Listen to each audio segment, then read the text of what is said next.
Dear students, today I am going to discuss Digital Signal Processing Laboratory, calculation of DFT and IDFT by using FFT. The aim of the experiment is to calculate the DFT and IDFT by using FFT algorithm using simulation software MATLAB. Now I will show the practical demonstration of this experiment. Now this is the program for using FFT for the calculation of DFT and IDFT. Now see, already I have told if you want to clear the command window, so you have to give CLC.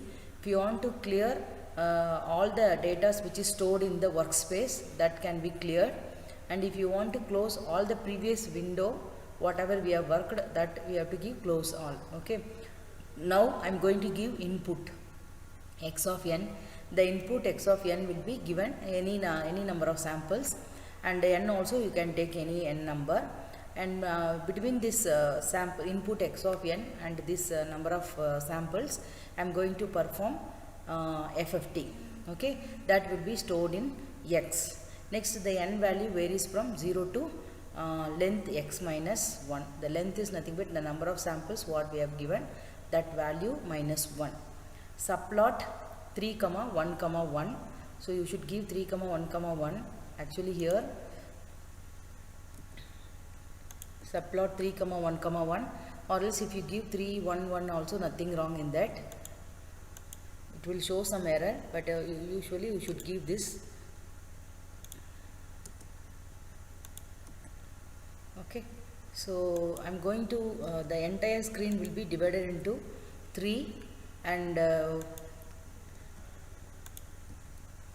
so the entire screen will be divided into 3 rows, 2 columns, and this will be plotted in the first place, this will be plotted in the third place, this will be plotted in fourth place, fifth place, sixth place. Okay, so you have to plot like that.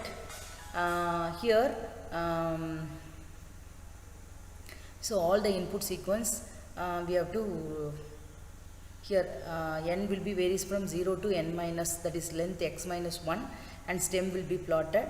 Display of the input sequence. Next, title DFT. Next, subplot.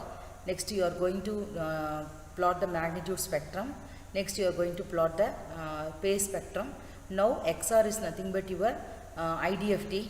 So if you take this X is nothing but your FFT, that is represented by capital X of K in the theoretical problem, and XR is nothing but your X of N, that is theoretical representation of your IFFT.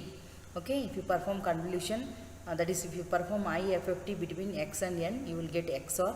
The subplot will be again 3, 2, 6.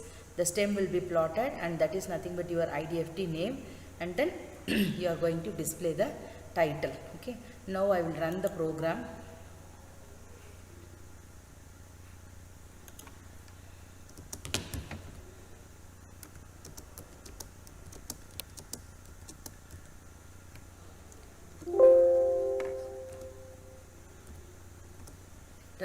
Next I am going to give n equal to 6.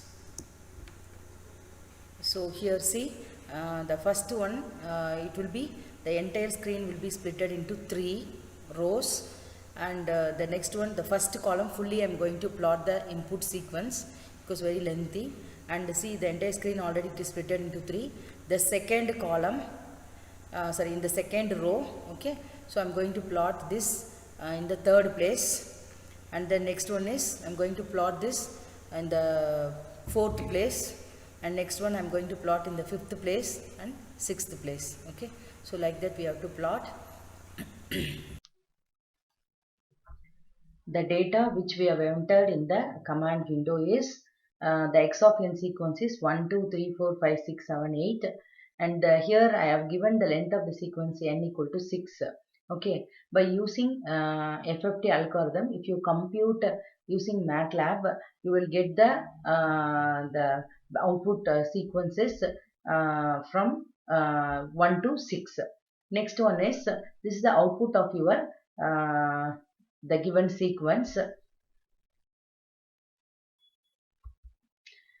The result is Thus, the DFT and IDFT by using FFT algorithm is programmed and simulated using MATLAB and output is verified. Thank you, students.